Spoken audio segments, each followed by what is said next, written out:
আসসালামু আলাইকুম রহমতুল্লাহ। প্রিয় শিক্ষার্থী বন্ধুরা, অ্যাওলাইট টিচিং ক্লাবের পক্ষ থেকে স্বাগতম। আশা করি সবাই ভালো আছো। আজকে আলোচনা করব একদম পড়তে ইচ্ছে করে না কেন, কারণ, উপায় বা সমাধান কি।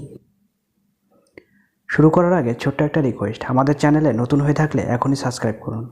আপনার সাবস্ক্রাইব, লাইক অ্যান্ড কমেন্টে নতুন ভিডিও তৈরি করতে সহযোগিতা করবে।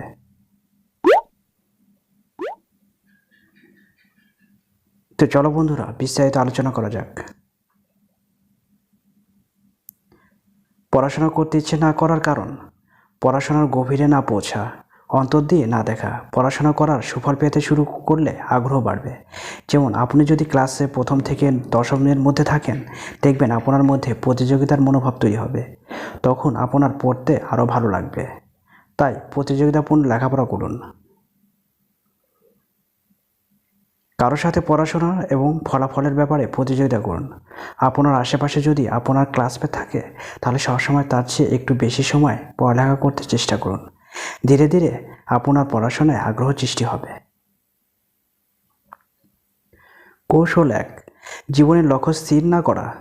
জীবনের লক্ষ্য স্থির না করলে পড়ালেখা কখনো মনোযোগ আসবে না। লাইফে উন্নতি করা তো দূরে থাক, সব কিছু অপূর্ণতা থেকে যাবে। মানুষের জীবনে আসলে একটি দীর্ঘ যাত্রার মতো।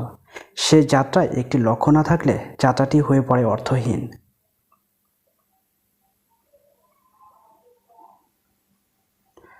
আবার লক্ষ্য নির্ধারণ করে সেই লক্ষ্য পূরণের সঠিক পথ খুঁজে সেই পথে চলতে না পারলেও জীবন অর্থহীন হয়ে পড়ে। কাজে জীবনের লক্ষ্য খুঁজে পাওয়া আর সেই লক্ষ্যের দিকে সঠিকভাবে এগিয়ে যাওয়া দুইটাই সমান জরুরি। তাই তোমার লক্ষ্যকে সুনির্দিষ্ট করতে হবে। যখন সুনির্দিষ্ট হবে, তখন তোমার লক্ষ্যে পৌঁছাতে মনোযোগ সৃষ্টি হবেই হবে। কৌশল 2: বিছানায় পড়া যাবে না। রাতে বা দিনে বিছানায় শুয়ে বই পড়েন অনেকে, তবে বিছানায় শুয়ে বই পড়া কিন্তু ক্ষতিকর। এই ধরনের অভ্যাস থাকলে আজই পরিবর্তন করতে হবে, কারণ শুয়ে লেখাপড়া করলে মনোযোগ কমে যাবে। বিশেষজ্ঞরা বলেছেন, নিয়ম না মেনে বই পড়লে হতে পারে চোখের ও মস্তিষ্কের সমস্যা, মনোযোগ কমে যাবে। আসুন জেনে নেই নিয়ম মেনে বই না পড়লে চোখে যেসব ক্ষতি হতে পারে এবং মনোযোগ কমতে পারে।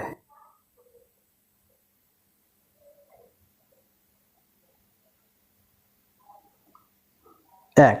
বই সঠিক দূরত্বে রেখে না পড়লে চোখের উপর অতিরিক্ত চাপ পড়ে।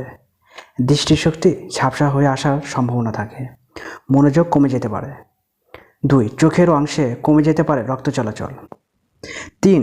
স্তনোপিয়ার শিকার হতে পারেন।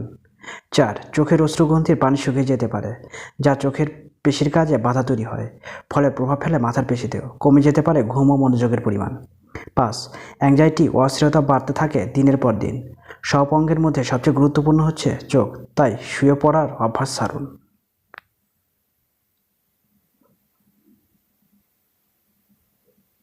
টেকনিক 3: টেবিলের উপর থেকে অপ্রয়োজনীয় জিনিস সরিয়ে ফেলুন। ছেলেরা, কেচি, চাকু, ব্লেড রাখা যাবে না। এগুলো টেবিলের উপর রাখলে একটু হলেও কাগজ কাটতে ইচ্ছে করবে। ছেলেদের আয়না রাখা যাবে না, একটু হলেও নিজেকে দেখতে ইচ্ছে করবে। মেয়েরা, আয়না, চিরুনি, পাউডার, ক্রিম, লিপস্টিক রাখা যাবে না। এগুলো রাখলে একটু হলেও সাজতে ইচ্ছে করবে। এগুলো রাখলে তোমাদের মূল্যবান সময় নষ্ট করবে এবং পড়ার প্রতি মনোযোগ কমাবে। তাই এগুলো পড়ার টেবিলে না রাখাই ভালো। টেকনিক 3: ফোন, কম্পিউটার, ল্যাপটপ রাখা যাবে না। মোবাইল ছাড়া যেন এক মুহূর্তে চলা দেয়।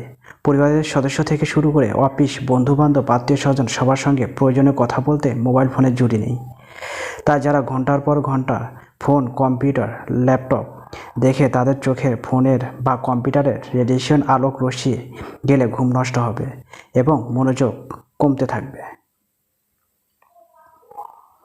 প্রযুক্তি বিশেষজ্ঞরা বলেছেন, যারা ফোনের পাশে রেখে ঘুমান, আগে সেটি বন্ধ করতে হবে। ফোন থেকে নীল রঙের যে আলো নির্গত হয়, তা মস্তিষ্ককে জাগিয়ে রাখে বলে ঘুম নষ্ট হয়। যদিও কম্পিউটার, ল্যাপটপ বা ট্যাব থেকেও এই ধরনের আলো নির্গত হয়, কিন্তু ঘুমানোর আগে আপনার ছোট্ট স্মার্টফোনটির ব্যবহার ক্ষতি বেশি হয়। মোবাইল থেকে নির্গত রেডিয়েশন ক্যান্সার বা এ জাতীয় কোনো সমস্যা সৃষ্টির বিষয়ে গবেষকরা নির্দিষ্ট উপসংহারে পৌঁছাননি। তবে কিছু গবেষক বলেছেন, ফোনের এই রেডিয়েশনের কারণে ঘুম নষ্ট হয় ও মনোযোগ কমে যায়। মূলত এগুলো একদিকে চোখের সমস্যা সৃষ্টি করেছে, অপরদিকে লেখাপড়া মনোযোগ কমিয়ে দিচ্ছে। তাই লেখাপড়া করার সময় ফোন কম্পিউটার বন্ধ করে পড়ো। তো ইনশাল্লাহ এই টেকনিকগুলো তোমাদের কাজে লাগবে। সবাই একটু এই টেকনিকগুলো মনোযোগ সহকারে দেখো। ভিডিওটি প্রথম থেকে শেষ পর্যন্ত দেখাই উত্তম হবে।